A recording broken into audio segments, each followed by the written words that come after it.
Você já sentiu ciúme em um relacionamento? Talvez quando o seu parceiro conversa com outra pessoa, talvez quando ele demora para responder uma mensagem, ou talvez quando você imagina que pode ser trocado por alguém melhor. O ciúme é uma das emoções mais comuns nos relacionamentos, mas também é uma das mais destrutivas quando não é compreendida. Muitas pessoas acreditam que o ciúme é prova de amor, mas a psicologia mostra algo bem diferente. Quando o ciúme começa a dominar o relacionamento, ele deixa de ser um sinal de cuidado e passa a se tornar um ciclo de ansiedade, desconfiança, controle. E é exatamente sobre isso que vamos falar hoje. Eu sou a Mônica Mariani, psicóloga e neuropsicóloga, especialista em terapia cognitivo-comportamental, e aqui falo sobre conteúdos de saúde mental, autoestima, ansiedade, para você ter uma vida bem mais leve. Antes de tudo, vamos entender o que é o ciúme. Porque o ciúme não é uma emoção tão simples. Ele é uma emoção, mas não é tão simples. Na verdade, é como se ele fosse muitas emoções misturadas. O ciúme, ele frequentemente envolve medo de perder alguém importante, insegurança sobre o próprio valor, né, como pessoa, comparação com possíveis rivais e pensamentos de ameaça no relacionamento. Ou seja, o ciúme não surge apenas porque tem amor ali.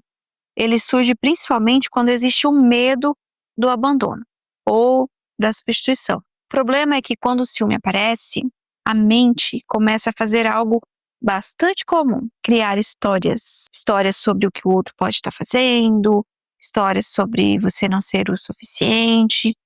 E quanto mais essas histórias são alimentadas, mais o ciúme cresce. Existe uma crença, muito difundida culturalmente, que fala que quem ama sente ciúmes, que ciúmes, quanto mais ciúmes, o amor é maior, ciúme é prova de amor. Mas isso é algo meio que a gente deve questionar, porque na prática clínica, o ciúme excessivo, ele muitas vezes não vem do amor, ele vem de insegurança, ele vem de medo, ele pode vir também de necessidade de controle. E quando isso acontece, pode haver comportamentos como, por exemplo, vigiar redes sociais, checar mensagens, pedir provas constantes de fidelidade, controlar amizades, interpretar qualquer detalhe ali como uma ameaça.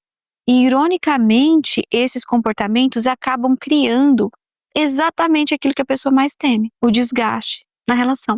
Porque um relacionamento saudável precisa de uma coisa muito importante, fundamental, que é confiança. E a confiança não nasce da vigilância, ela nasce da capacidade de tolerar a incerteza. Uma das contribuições mais importantes da terapia cognitivo-comportamental para a gente entender o ciúme é perceber que ele é fortemente influenciado pelos pensamentos. Os pensamentos que nós temos sobre as situações.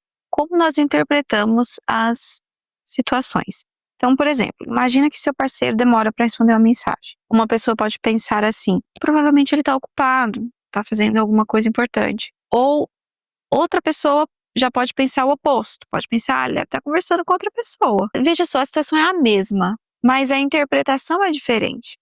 E é essa interpretação que muda completamente a emoção que aparece. Pessoas muito ciumentas costumam ter alguns padrões de pensamento bem comuns, como, por exemplo, elas superestimam o risco de serem abandonadas, de serem trocadas. Elas acreditam que não serão capazes de lidar com uma perda.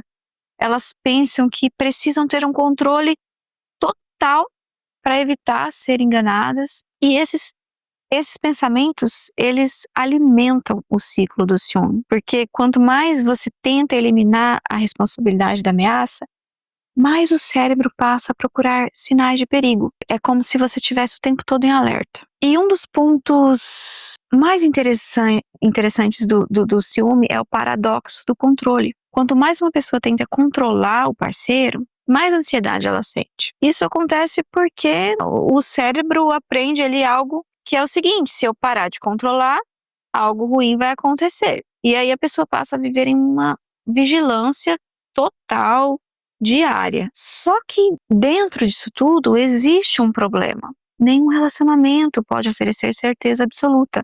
Não existe como eliminar completamente possibilidade de decepção numa relação. E quando alguém tenta criar essa garantia através do controle, o resultado costuma ser mais tensão, mais conflito, mais ansiedade. E como lidar com o ciúme de uma forma mais saudável? Se o ciúme se tornou um problema, o objetivo não é eliminar completamente essa emoção, até porque a gente não consegue eliminar completamente emoções da nossa vida. O objetivo é mudar a forma como você lida com esse ciúme. Então existem algumas estratégias importantes que ajudam a chegar nesse objetivo. E a primeira é questionar os pensamentos de ameaça. E você vai perguntar a si mesmo: qual é a evidência real disso que eu estou imaginando? É um questionamento bem clássico da TCC, da terapia cognitivo-comportamental.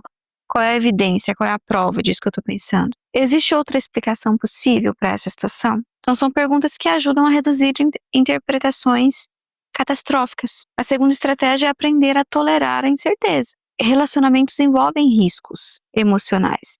Não existe forma de amar alguém sem acertar um certo grau de vulnerabilidade. A terceira estratégia é fortalecer a sua autoconfiança. Quando uma pessoa acredita que não suportaria uma perda, o ciúme se torna muito mais intenso. Mas quando ela confia na própria capacidade de lidar com as dificuldades, o medo diminui. Então, é preciso desenvolver essa autoconfiança. Existe uma diferença muito importante entre essas duas coisas, que é sentir o ciúme e agir de forma impulsiva por causa do ciúme. Sentir ciúme é completamente humano, mas transformar esse sentimento em controle, acusações, vigilância, é algo que pode destruir a relação. Relacionamentos saudáveis não são aqueles onde nunca existe insegurança.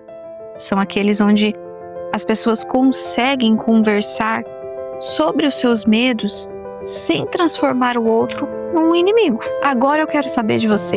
Você acredita que o ciúme fortalece ou enfraquece um relacionamento? Me conta aqui nos comentários. E se você gosta de conteúdo sobre psicologia, emoções, relacionamentos, se inscreve no canal.